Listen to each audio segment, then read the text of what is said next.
Education எல்லாம் BE முடிச்சு என்ன சம்பவம் தெரியுங்க. திரும்பி நான் கேட்கறதுக்கு நான் தயாரா இல்ல. கோவப்படுறதுக்கு வந்து கோவப்படுறதுன்னா வெறுப்ப தெரியும். அவன்லாம் பாருங்க சார், அவன்லாம் கஷ்டப்பட்டு வந்து நிக்கிறாங்க சார். படிச்சு முடிச்சுட்டு ஏதாச்சும் வேலை கிடைக்காத வந்து நிக்கிறாங்க. இவன்ட்ட 7000 ரூபாய்க்கு குக்கர் வாங்கி வித்துட்டு வா, சிம் கார்டு வாங்கி வித்துட்டு வான்னு சொல்லிட்டு பெரிய லாடு மாதிரி ஏமாத்திட்டு இருக்கீங்க எல்லாரும். ஏமாத்து சார், இது டிரான்ஸ் இந்தியா மொத்தமான ஏமாத்து. இது மொத்தம் நீ வீடியோ எடுக்க சார். நீங்க பாக்குறது வந்து இது டிரான்ஸ் இந்தியா கார்பரேட்னு சொல்லிட்டு இங்க இருக்கிறதுல மோசமா ஏமாத்தக்கூடிய ஒரு செயல். வாட்ஸ்அப்ல என்ன போடுறோம்னு சொன்னா, we are seeking for the marketing manager, we are seeking for the telecallers, we are seeking for the BPO and so on சொல்லிட்டு இங்க வர வச்சு 7000 ரூபாய்க்கு இங்க ஒரு குக்கர் வாங்குங்க. அந்த குக்கர் வாங்கிட்டு நீங்க வந்து மினிமம் அக்கௌண்ட் அதை வச்சுக்கோங்க, நாங்க கொடுக்குற சிம் கார்டை போய் வித்துட்டு வந்தீங்கன்னு சொன்னா உங்களை நாங்க வந்து ஜாப்ல சேர்த்துக்குவோம். அதுக்கப்புறமா ஒரு 10 பேரை நீங்க சேர்த்து விட்டீங்கன்னு சொன்னா உங்களுக்கு அதுல இருந்து வரும்னு சொல்லிட்டு ஏமாத்துறது டிரான்ஸ் இந்தியா கார்பரேட்னு சொல்லிட்டு இது ஒரு மிகப்பெரிய ஒரு மக்களை ஏமாற்றக்கூடிய ஒரு விஷயமா இருக்குது. பாருங்க, காலேஜ் முடிச்சுட்டு பசங்க எல்லாம் வேலைக்காக தேடுற பசங்களையா இது பண்ணி வாட்ஸ்அப் எல்லா குரூப்லயும் சேட் பண்ணி சென்ட் பண்ணி ஒண்ணு இல்ல சார். நீங்க பக்கத்துல இருக்கிற ஆட்டோ ஓட்டுறவங்க, இங்க பக்கத்துல இருக்க கடையில போய் விசாரிச்சு பாருங்க. இவங்க 1 நம்பர் ஃப்ராடுன்றதை இந்த கடையில ஆட்டோ ஓட்டுறவங்க சொல்றாங்க சார். முழுக்க ஃப்ராடான வேலையை செஞ்சுட்டு இருக்காங்க. இங்க இருக்கிற ஆளுங்களை மனுஷன் எல்லாத்தையும் பாருங்க. எல்லாம் ஏதாச்சும் ஒரு 10,000 ரூபாய் சம்பளம் கிடைச்சிடாதா, 14,000 ரூபாய் சம்பளம் கிடைச்சிடாதான்ட்டு கஷ்டப்பட்டு வரவங்க எல்லாம் இந்த டிரான்ஸ் இந்தியா எடுத்து அவ்வளவு மக்களே ஏமாத்தி நீங்க வந்து கொள்ளையடிக்கிற ஒரு வேலை.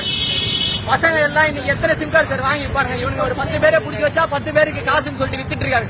ஏடு மச்சான் ஏடு, எல்லாம் ஏமாத்துவாங்க சார். இதுக்கு முன்னாடி நான் இங்க வந்தேன், இப்ப வேற ஒரு அட்ரஸ் சொல்லி இங்க கூட்டு வந்து வச்சிருக்காங்க. அவ்வளவு ஏமாத்துவாங்க தான். எத்தனை பேர் வந்தாலும் நான் பாத்துக்கிறவா, என்ன நீ போலீஸ் ஸ்டேஷன் போனாலும் சரி, எவ்வளவு பேர் ஆள் வச்சாலும் சரி, அவ்வளவு பெரிய பேரை வச்சு ஏமாத்திட்டு இருக்காங்க. ஊர் புழுக்க பசங்களோட வாட்ஸ்அப் FB அக்கௌண்ட் எல்லாத்துலயும் we are seeking for the executive manager சொல்லி ஏமாத்து. எவனும் எல்லாம் வந்து பேச சொல்லு. அவ்வளவு ஏமாத்துவாரு. எல்லாம் யாரும் ஏமாறாதீங்க.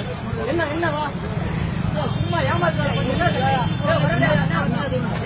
என்ன அவங்கதான் பாத்தீங்கன்னா எல்லாம் பசங்களை ஏமாத்துறீங்களா? எடு வச்சா வீடு என்ன பசங்களை ஏமாத்துறீங்களா? என்ன உள்ள சார், எல்லாம் ஏமாத்து வேலை. 7000 ரூபாய்க்கு ஒரு குக்கரை வாங்கி, 7000 ரூபாய்க்கு ஒரு ஸ்டவ் வாங்கி, அதுக்கப்புறமா அது மினிமம் அக்கௌண்ட்டை வச்சுக்கோ, இந்த ஒரு 10 சிம் கார்டு போய் வித்துடுவான்னு சொல்லிட்டு ஏமாத்துறீங்களா நீங்க? எல்லாம் படிச்ச ஸ்டூடெண்ட் வச்சு ஏமாத்துறீங்க. அவன் காலேஜ் முடிக்கிறதுக்கு அவ்வளவு கஷ்டப்படுறான், +2 முடிக்கிறதுக்கு அவ்வளவு கஷ்டப்படுறான். கஷ்டப்பட்டு வரவங்க ஏமாத்துறீங்களா? வீட்டுல இருந்து ஒரு 50 ரூபாய் டிக்கெட் எடுத்துறதுக்கு நாதி இல்லாம கஷ்டப்பட்டு வராங்க.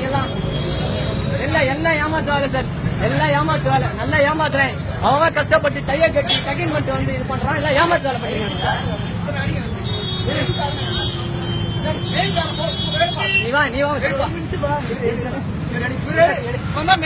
சார்.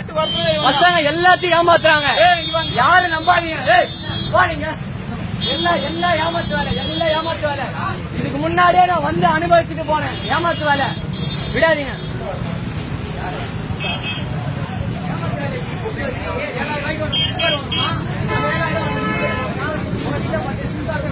சொல்லுவான், நீங்க இட்டு வரும்போது 4 பேரை கூட்டி வந்தீங்கன்னா அவங்களுக்கு அவ்வளவு ஏமாத்துவாரு. 7,000 ரூபாய் நாமதான். எவ்வளவு பசங்க இதால வாழ்க்கை கெட்டு போய் கஷ்டமாட்டே வீட்டுல அடி வாங்கி திட்டு வாங்கி அந்த 7,000 ரூபாய் வாங்கி கட்டினா எல்லாத்தையும் உள்ள அனுப்பிடாயோ. ஃப்ரீயா இருந்தா வந்து பேச சொல்ல, யாரும் வந்து பேசுவா.